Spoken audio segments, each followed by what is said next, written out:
I stand at the entrance of Belmont's, my fingers tightening around my leather clutch. Through the amber glow of vintage chandeliers, I can see them laughing, wine glasses held high in some private celebration. My family. The maitre d' smiles at me with practiced warmth. Your name, miss? Before I can answer, my mother's voice cuts across the dining room. Oh, there she is, finally. Heads turn. I feel the weight of strangers' curious glances as I step forward, the quiet click of my heels against marble marking each step. My black dress is simple, but well-tailored, the kind that whispers success rather than screams it. They've positioned themselves at the restaurant's finest table, the one with the view of the downtown skyline I once dreamed of being part of. Mother, cousin Lucas, his wife Brittany. The light catches the ruby pendant at my mother's throat, a gift from my father before cancer took him during my sophomore year of college. I approach the table and stop, noticing immediately what they've chosen not to see. There is no chair for me. Lucas sprawls comfortably, one arm draped across the back of his chair, the other holding a glass of something amber and expensive. His smirk arrives before his words do. This table is for family, he says, not bothering to lower his voice. Go find a spot outside. The couple at the neighboring table pauses mid-conversation, their discomfort palpable. Don't take it the wrong way, Rachel. Brittany chimes in with sugar-coated venom. Lucas is just joking. But he isn't, and we all know it. I say nothing, my face betraying nothing, as I drag a chair from a nearby table. The legs scrape against the floor, the sound harsh against the restaurant's soft piano music. My mother doesn't meet my eyes. Helen Harrington, once the backbone of our family, now just another vertebra bent to accommodate Lucas's posturing. She fiddles with her napkin, smoothing imaginary wrinkles. You're late, she says finally, as if my arrival 15 minutes early somehow disrupted their decades-long narrative. I settle into my mismatched chair. Traffic. I lie. The truth that I sat in my car for 20 minutes debating whether to come at Oliver's, no strategic advantage. As I watch them clink glasses, a memory surfaces sharp and uninvited. 4 years earlier. My childhood bedroom stripped to bare walls. Cardboard boxes containing everything I owned stacked by the door. This business idea of yours is just another phase, my father had said, leaning against the doorframe. Not angry. Worse. Dismissive. You'll be back when reality sets in. I'd moved that day into an apartment so small the kitchen table doubled as my first office desk. I worked 18-hour days, ate ramen heated in a microwave that sparked if you ran it too long, and built my company one client at a time. That first Christmas, I'd called home. The sounds of laughter and clinking glasses had filled the background as my mother explained they were just having a small gathering. One I wasn't invited to. When Meridian Corp signed my first six-figure contract, the validation that changed everything I'd wanted to call them. Instead, I'd opened a bottle of champagne with my 2 employees and toasted to those who believe in themselves when no one else will. Rachel? Earth to Rachel. Lucas snaps his fingers in front of my face. I blink, straightening in my chair. Yes? We've been talking about St. Bart's, Brittany says, twisting her diamond tennis bracelet. Lucas and I went in January. The Rothschilds were actually staying at our resort. I take a sip of water. 3 days ago, my mother's desperate phone call had broken our usual pattern of polite monthly check-ins. It's been so long, sweetie. Everyone misses you. Her voice had carried that particular tone, the one that speaks more in its silence than its words. But loneliness is a powerful motivator, and some buried part of me still longed for a place at the family table. Now I see Lucas's new Rolex glinting as he gestures a watch that costs more than the monthly rent for my first office space. Brittany's purse casually displayed on an empty chair, the designer logo prominently facing outward. Their conversation bounces from exclusive vacation spots to luxury purchases with the frantic energy of performers who've forgotten their next line. I don't participate. I watch. The waiter arrives with coffee, and I wrap my hands around the warm mug, observing the theater playing out before me. You know what? I'm splurging tonight, Lucas announces, tapping the menu decisively. The Wagyu ribeye. And let's do the 2015 Bordeaux, he tells the waiter without looking up the price. Life's too short for cheap food. Brittany nods enthusiastically. Lobster for me. And maybe we should start with champagne? It's a special occasion, we should treat ourselves.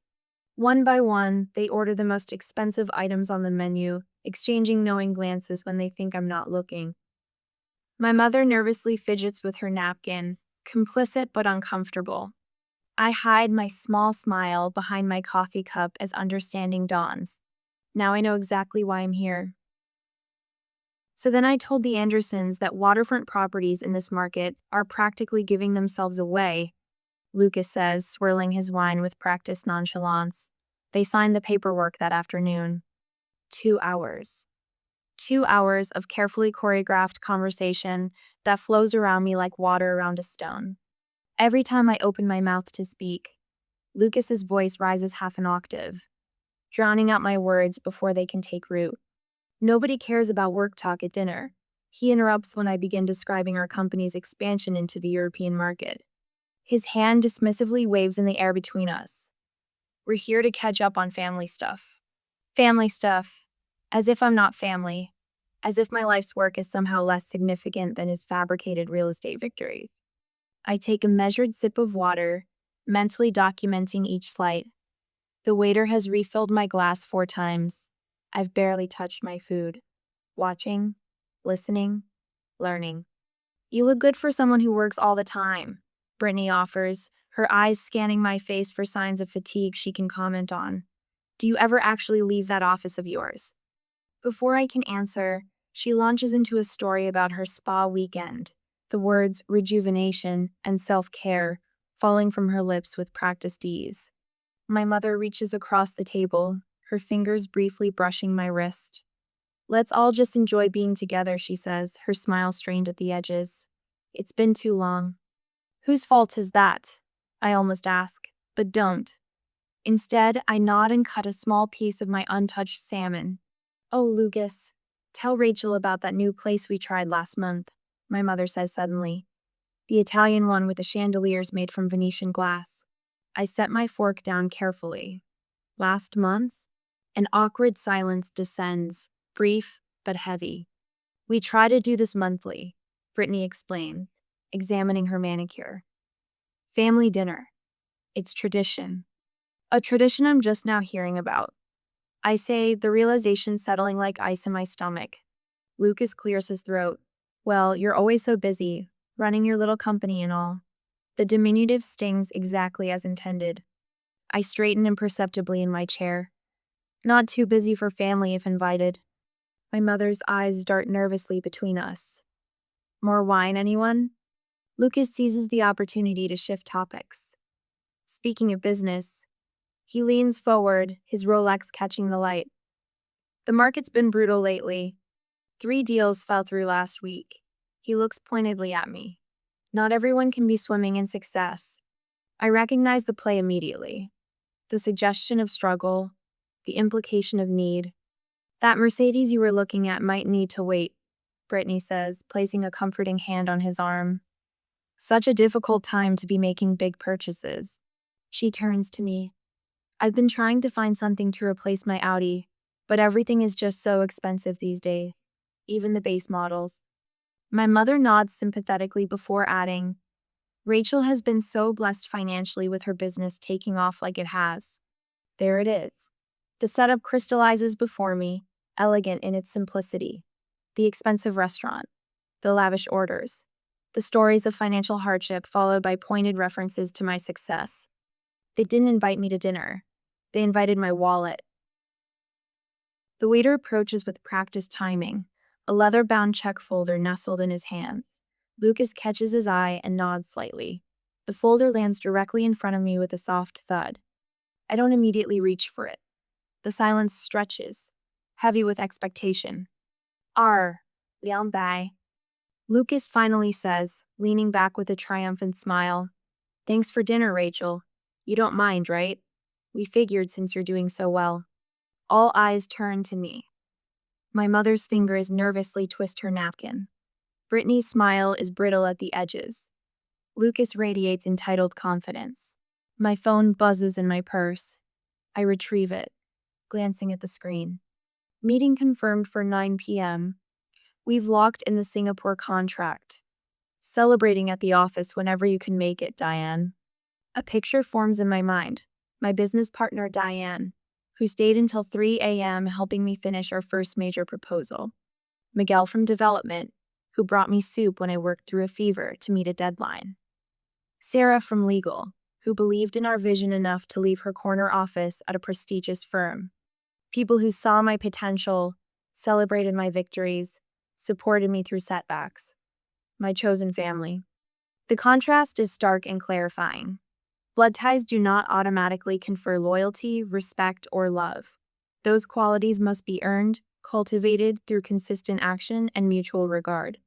I pick up the check slowly, examining it with careful attention. The table collectively exhales, relief rippling across their features. My mother's shoulders relax. Lucas's smirk deepens. Brittany adjusts her designer purse, already moving on to her next thought. I set the bill down directly in front of Lucas. My voice, when it comes, is quiet but firm. I'm not your personal ATM. The silence that follows is absolute. Lucas's face flushes red. Brittany's mouth opens slightly, no words emerging. My mother is the first to recover. Rachel, honey, she says, her voice taking on the placating tone she used when I was a child having a difficult moment. You can help them out a little, can't you? We're family. Family. The word hangs between us, its meaning twisted beyond recognition. In their definition, family means I give and they take. My success becomes communal property, while my struggles remain solitary burdens. I meet my mother's eyes directly. Yes, we are family, which is why I deserve the same respect you'd give to anyone else at this table. The trembling begins in Lucas's hands first, a slight vibration that travels up his arms as the reality of my refusal sets in. $2,000 of carefully cultivated entitlement crashing against the seawall of my quiet dignity. I stand, gathering my purse. Not in anger or haste, but with the deliberate movements of a woman reclaiming her worth one boundary at a time. Have you ever had to stand your ground against family members who tried to take advantage of your success? What words did you use to set boundaries? The bill sits between us, leather-bound and imposing. $2,200 for a single dinner. Lucas stares at me, his face gradually shifting from smugness to disbelief as I make no move toward my purse. The flush begins at his collar and climbs upward, cheeks an angry crimson. You can't be serious. His voice rises, drawing glances from neighboring tables. You make more than all of us combined. I take another sip of my coffee, savoring its bitter warmth. That's irrelevant to who ordered what. Brittany leans forward, the sweetness in her voice curdling. We wouldn't have ordered all this if we knew you'd be so petty about it. Her designer bracelet catches the light as she gestures toward the untouched dessert plates, the half-empty wine bottles. My mother touches my arm, her fingers trembling slightly. Maybe we can split it somehow. You take half, and we'll manage the rest? The restaurant manager approaches, his practiced smile tightening at the corners. Is everything all right here? I couldn't help but notice some concern.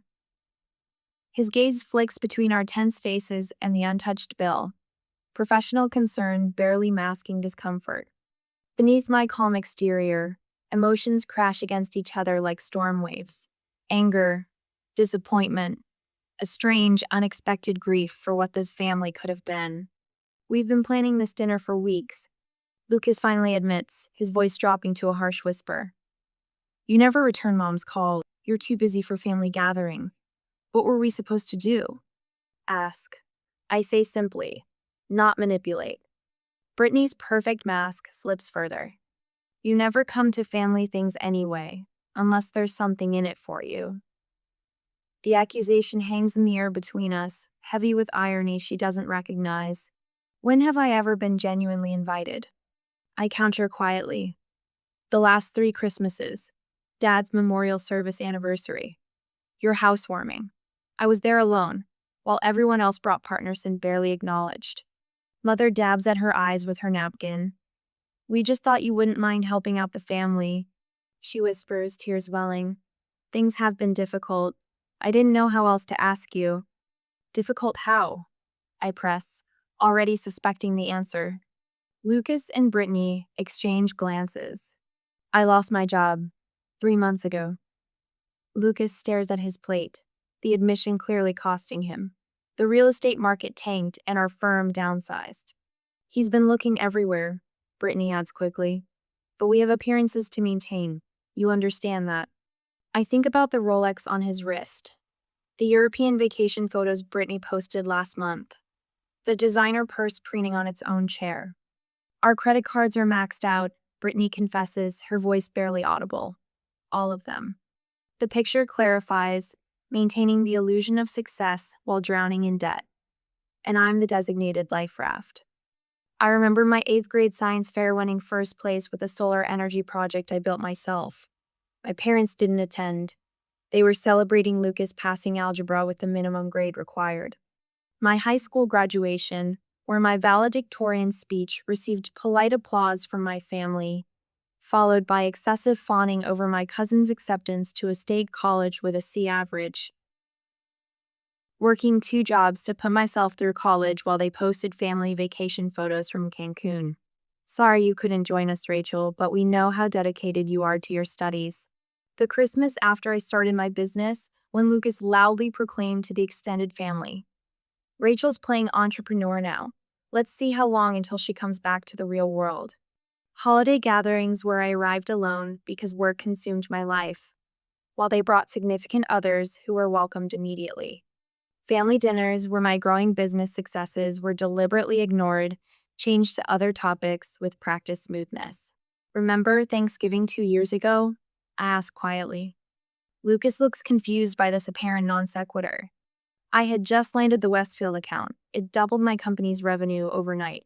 When I mentioned it, you said, and I quote, "Nobody wants to hear about your little company at dinner, Rachel." That was just a joke, he mutters, but his eyes slide away from mine. And Mom's 4th of July barbecue last summer? When I mentioned we'd expanded to a new office downtown, you told everyone I was trying to sound important and changed the subject to Brittany's new car. Mother shifts uncomfortably, never having defended me against these slights. And now my little company makes me worth asking for money. I tap the bill with one finger. Interesting timing. The manager returns, his professional demeanor intact, but purpose clear. I apologize for the interruption, but we have other guests waiting. We'll need to resolve the bill soon. His polite words carry firm urgency. Lucas's frustration boils over. Fine. You've made your point. Just pay half. Brittany frantically taps at her phone, evidently messaging friends for emergency loans. From her increasingly panicked expression, the responses aren't favorable. Nobody's answering, she hisses at Lucas. Lucas pulls out his wallet, flipping through it with growing desperation. A membership card, a driver's license, a single $20 bill.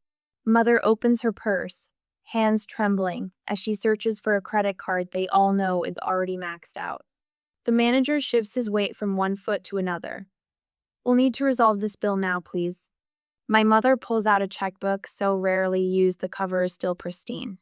Rachel, please, she whispers, just this once. I think about all the just this once moments that would inevitably follow. The gradual erosion of boundaries, the entitled expectations that would grow with each concession. You ordered it, you pay for it, I say, meeting each of their eyes in turn. I'm only responsible for my coffee. I place a $10 bill on the table, $4 for my coffee, $6 for the server who has to witness this family drama. Lucas grips the edge of the table. You'd really let your own mother be humiliated in public? No, I answer, the word sharper than I intended. But I'd let adults face the consequences of their choices. What price would you put on self-respect? As I look at the $2,200 bill and the family who plotted for weeks to manipulate me into paying it, I realize I already know my answer. You'll regret embarrassing us like this. Lucas hisses, leaning across the table until I can smell the expensive bourbon on his breath. His voice is low enough that nearby diners won't hear the words, but loud enough to ensure everyone at our table does. The veneer of family warmth has vanished like morning dew under a harsh sun. Brittany's eyes well with tears, perfectly timed. 2 drops slide down her cheeks, leaving trails through her foundation, but somehow not disturbing her mascara. "I can't believe you'd do this to your own family," she says, her voice catching on the word family with practiced precision. "After everything we've done for you." Mother fidgets with her ruby pendant, twisting it back and forth on its chain. The pendant catches the light with each nervous movement, sending small red reflections dancing across the crisp white tablecloth. "Rachel, please," she says, not meeting my eyes. "After everything we've done for you." The phrase hangs in the air between us, a question without a question mark. I search my memory for what, exactly, they've done for me beyond offering conditional love with strings attached like puppet masters.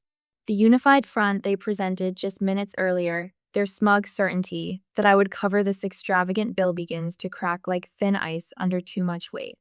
Lucas pulls out his wallet and slaps down a credit card with theatrical confidence. The manager runs it through the machine, then returns with a tight smile. "I'm sorry, sir, this card has been declined." Lucas's face flushes. He produces another card, then another. Each time, the manager returns with the same apologetic expression. Brittany digs through her designer purse, her fingers trembling slightly as she hands over her own card. "I'm sorry, ma'am. I watched this performance unfold, my coffee now cold between my palms. The weight of their expectations, this trap they've laid, sits heavily across my shoulders. But as they scramble to solve a problem entirely of their own making, something shifts inside me. I place a $5 bill on the table beside my untouched coffee cup. "For my coffee," I say, adding another 20. "And a tip for our server." 3 pairs of eyes swing toward me, each revealing a different flavor of desperation. Lucas opens his mouth, but I meet his gaze with such steady calm that his words die before reaching his lips. "I'm just letting everyone take responsibility for their own choices," I say, looking at each family member in turn, my voice neither angry nor satisfied, simply resolved. "We all make decisions. We all live with the consequences." I gather my purse and stand. My shoulders, which have been tight with tension since I first walked into Belmont's, suddenly relax. I feel taller, straighter, as if I've put down a burden I've been carrying for years. The manager clears his throat. "Perhaps there's someone else you could call for assistance with the bill." Lucas's nostrils flare as he pulls out his phone. He steps away from the table, his back rigid as he makes a call that clearly pains him more than any physical injury could. Brittany's fingers fly to her wrist, unclasping her tennis bracelet with frantic movements. She begins removing earrings next, piling the jewelry in front of her as if preparing for a pawnshop visit. "Rachel." My mother rises, following me as I step away from the table. Her voice drops to a whisper. "Please reconsider. Just this once. We can work something out later." I turn to face her. For the first time tonight, her expression contains genuine emotion rather than social performance. Fear lurks in the lines around her eyes, not just fear of the bill, but fear of losing me. "This isn't about money," I say gently but firmly. "It's about respect. I won't be used, not even by family, especially not by family." She flinches as if I've slapped her, but the words needed to be said. I catch my reflection in the restaurant's ornate mirror as I turn. The woman looking back at me stands straight, her eyes clear and certain. For the first time all evening, perhaps for the first time in years, I recognize myself completely. Tomorrow, I'll sit with my team people who value my ideas, who collaborate rather than manipulate. People who've earned my trust through consistent respect rather than assumed it through genetic connection. As I reach the door, my mother's hand catches my elbow. "Please don't leave like this," she says, her voice smaller than I've ever heard it. Her eyes, so like mine in color but not in conviction, search my face for mercy. I cover her hand with mine, feeling the paper-thin skin that speaks of her advancing years. "This pattern needs to end," I tell her, my voice softening. "I'm willing to talk just you and me when you're ready. But there need to be new rules. Respect, honesty, and no financial exploitation." She swallows hard, nodding slightly. Call me when you're ready, I add, squeezing her hand once before letting go. I push through the heavy glass door of Belmont's and step into the cool night air. Behind me, the family drama continues to unfold, but ahead of me stretches an evening suddenly free of obligation. A future reclaimed, one boundary at a time. The door remains open behind me both literally and figuratively, but only those willing to meet me on equal ground will find welcome on the other side. My heels click against the asphalt as I stride toward my car. The night air feels clean after the suffocating atmosphere inside. I hear the restaurant door slam open behind me.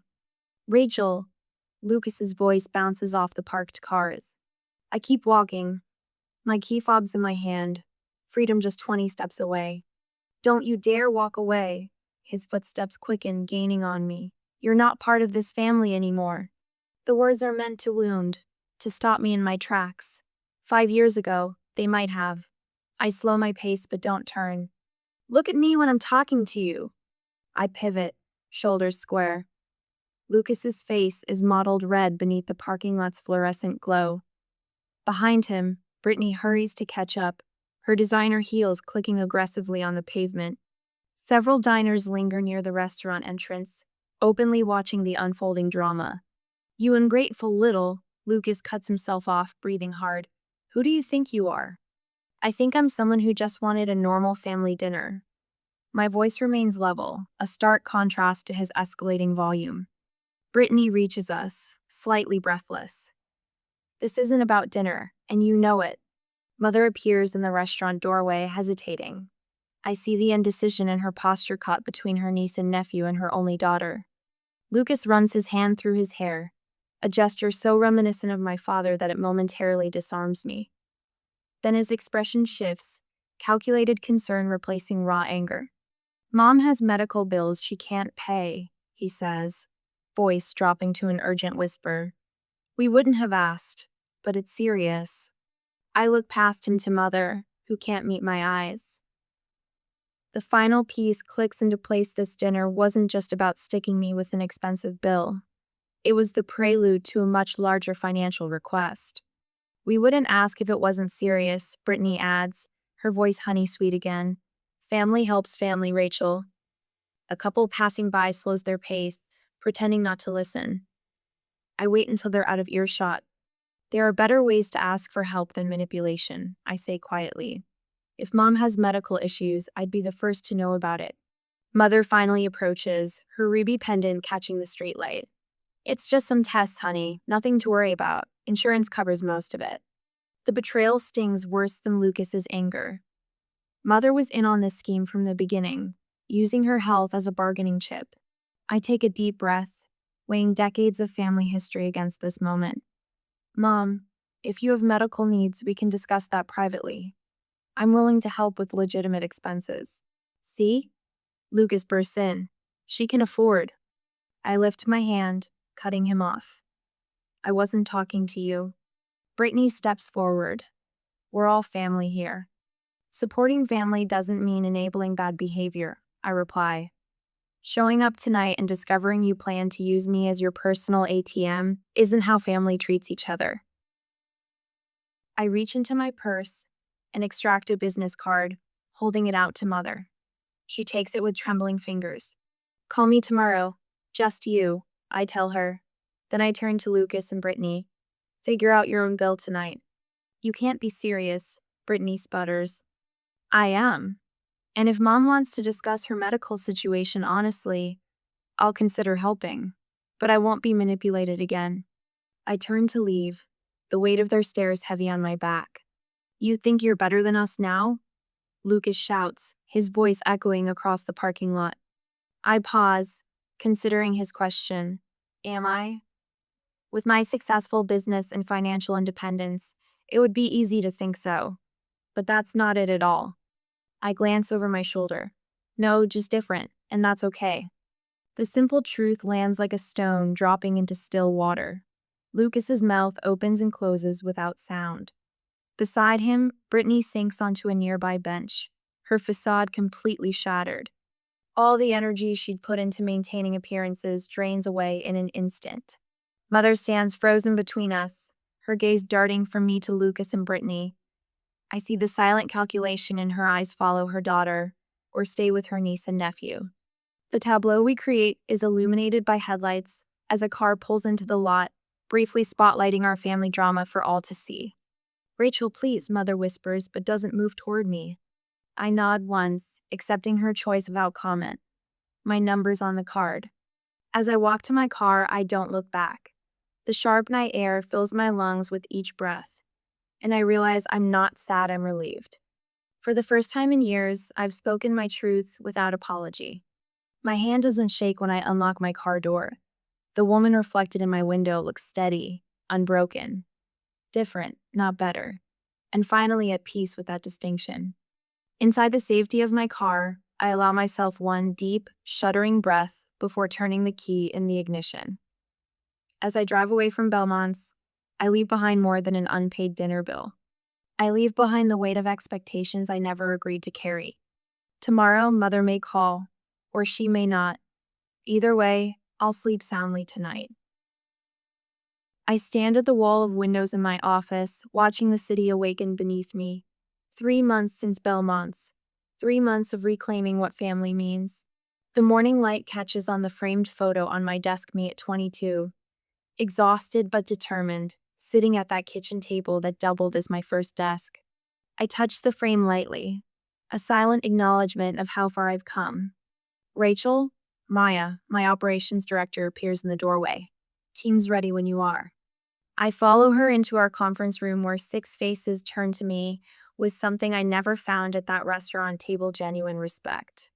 Let's begin, I say, and the meeting flows with the practiced rhythm of people who value each other's contributions.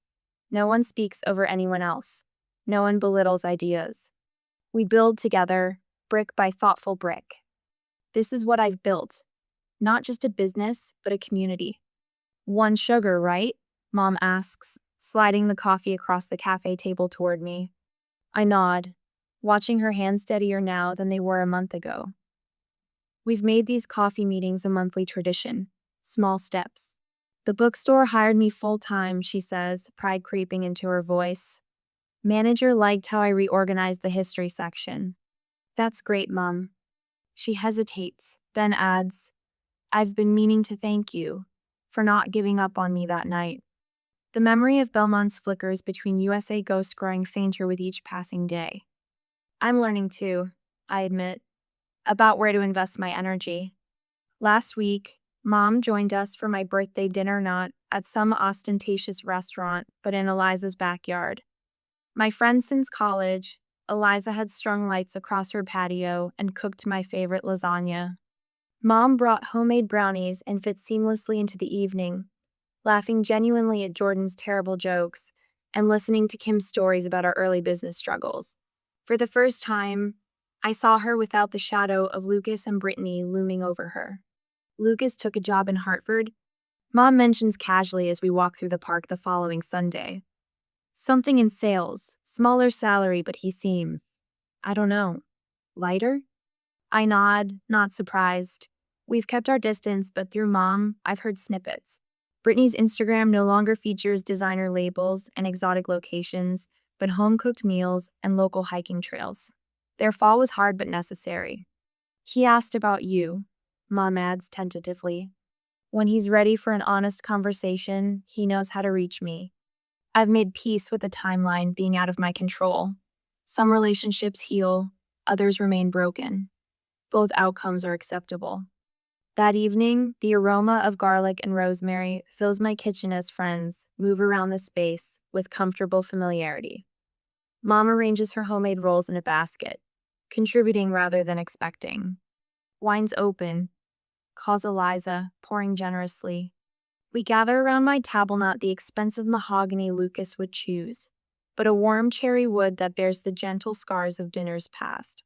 Each mark tells a story of laughter, of tears shed in safe company, of midnight brainstorming sessions. As conversations overlap and weave together, I realize what I've created here. Not the pale imitation of connection that lived in those strained restaurant meals, but something authentic. These people see Menet as a resource to exploit, but as a whole person, flaws and strengths alike. Later, Mom and I walk along the shoreline near my apartment, the sunset painting the water gold. When she stumbles on a rocky patch, I offer my arm without hesitation. "I'm glad we found our way back to each other," she says softly. I help her navigate the uneven ground, supporting without carrying. "Family isn't who you're born to," I tell her. "It's who you choose to become together."